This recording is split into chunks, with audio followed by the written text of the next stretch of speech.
Ok, vamos lá, pessoal. Hora do nosso mergulho. Hoje a gente vai desempacotar o capítulo 14 do Apocalipse. Temos uma análise detalhada aqui, Isso aí. e é interessante porque ele surge logo depois do capítulo 13, que fala daqueles poderes opostos, enganos. Então a nossa missão aqui é tentar pegar a essência dessa resposta divina, né? E a mensagem final que o texto traz. Exatamente. O Apocalipse, que o nome já diz, né? Apocalipsis, revelação. A fonte que a gente está usando vê ele muito como um complemento de Daniel, sabe? Especialmente a parte final de Daniel. Hum. E o capítulo 14 faz um contraste bem forte. Se o 13 foi sombrio, o 14 traz tipo uma cena de esperança, um chamado urgente.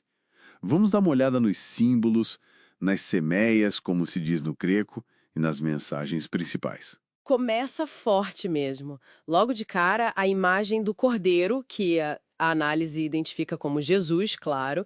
Ele está lá no Monte Sião e com ele 144 mil pessoas.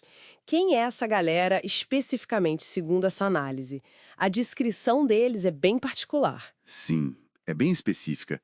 A fonte descreve esse grupo como o povo que foi selado por Deus. É um contraste direto com quem recebe a tal marca da besta do capítulo anterior. Ah, o contraste. Isso.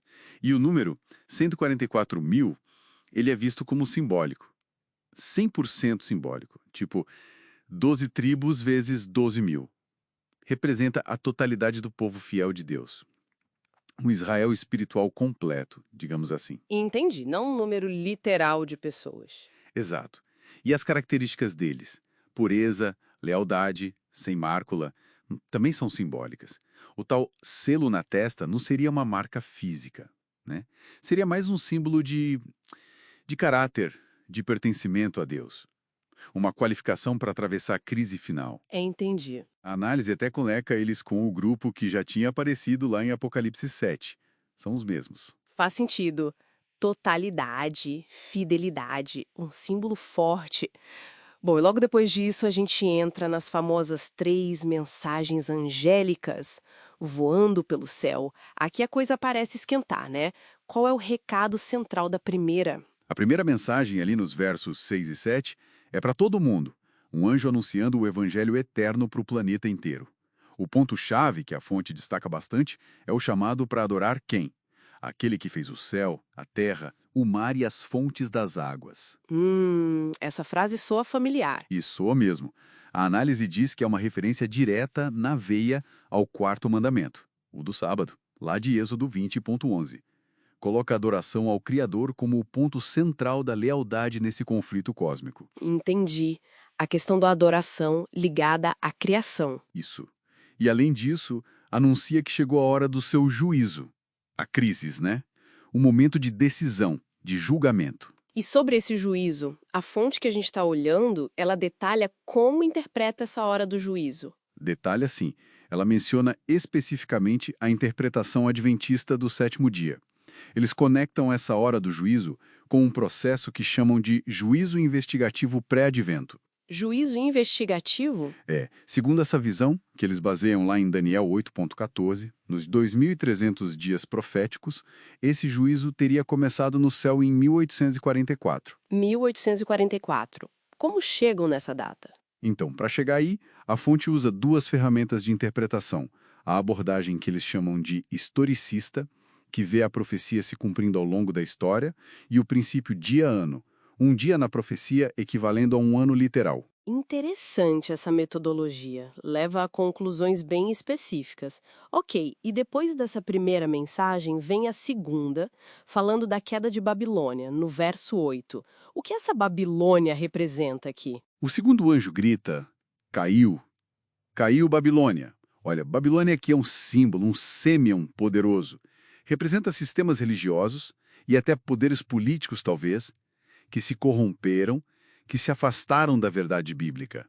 Eles oferecem o que o texto chama de vinho do furor, que seriam as falsas doutrinas. Então, Babilônia como símbolo de confusão religiosa, apostasia. Exatamente. E a queda dela, segundo a análise, não é um evento único, tipo, puf, caiu. É um processo. Ela vai caindo. Entendi, processual. E a terceira mensagem, versos 9 a 12. Essa parece a mais, assim, séria? A advertência mais pesada? Com certeza. É um alerta muito solene. É contra adorar a besta, o Therion, aquele poder que apareceu no capítulo 13, e também contra receber a marca dela. A marca da besta. A fonte interpreta o que seria essa marca. Sim, a análise interpreta essa marca não como algo literal, tipo um chip ou tatuagem, mas como um símbolo de submissão. Submissão a decretos humanos que vão contra a lei de Deus. Especificamente, a fonte liga isso à observância do domingo imposta por lei, por autoridade civil ou religiosa, em oposição direta ao sábado bíblico. E a diferença entre receber na testa ou na mão? Boa pergunta. A análise sugere que receber na testa significaria uma aceitação consciente, intelectual. A pessoa concorda com aquilo. Na mão, seria mais uma submissão por conveniência, por pressão, por medo das consequências, mesmo sem concordar internamente. Entendi a distinção. E as consequências para quem recebe são bem pesadas no texto, né? Pesadíssimas. O texto fala em beber do vinho da cólera de Deus sem mistura. É uma linguagem forte para descrever o juízo. Nossa, isso cria um contraste muito nítido. E como o texto descreve, então, aqueles que não recebem a marca? Qual a identidade deles? Exato. O contraste é tudo aqui. O verso 12 é a chave. Ele descreve o povo fiel de Deus como aqueles que têm perseverança. E o que define essa perseverança? Duas coisas. Eles guardam os mandamentos de Deus. E a fé em Jesus. É isso, e a fé em Jesus. As duas coisas juntas. Inseparáveis. Obediência aos mandamentos e confiança, fé em Jesus. Isso, segundo a análise, é a identidade do povo remanescente de Deus no fim dos tempos. E para fechar o capítulo tem aquelas imagens de colheita nos versos 14 a 20, certo? Parece uma conclusão apropriada depois desses avisos todos. Perfeito. São duas colheitas simbólicas para fechar o raciocínio. Primeiro, a colheita do trigo, dos justos.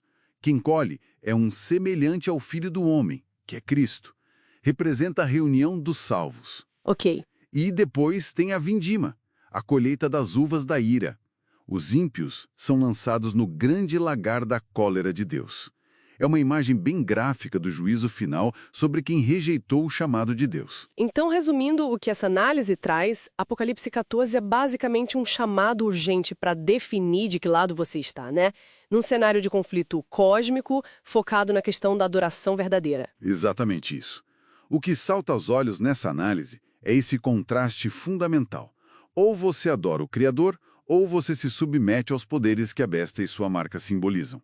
E a perseverança, a identidade dos fiéis, está nessa combinação. Guardar os mandamentos pela obediência e ter a fé em Jesus pela confiança.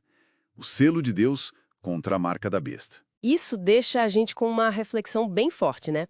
Pensando nesses símbolos de selo e marca que a fonte explorou tão a fundo, mesmo deixando de lado as interpretações teológicas super específicas sobre dias de guarda ou eventos futuros, o que esses símbolos podem nos dizer hoje sobre como a gente manifesta nossa identidade, nossa lealdade, num mundo cheio de mensagens conflitantes, de pressões de todo lado? Fica aí a pergunta para a gente continuar pensando depois desse mergulho.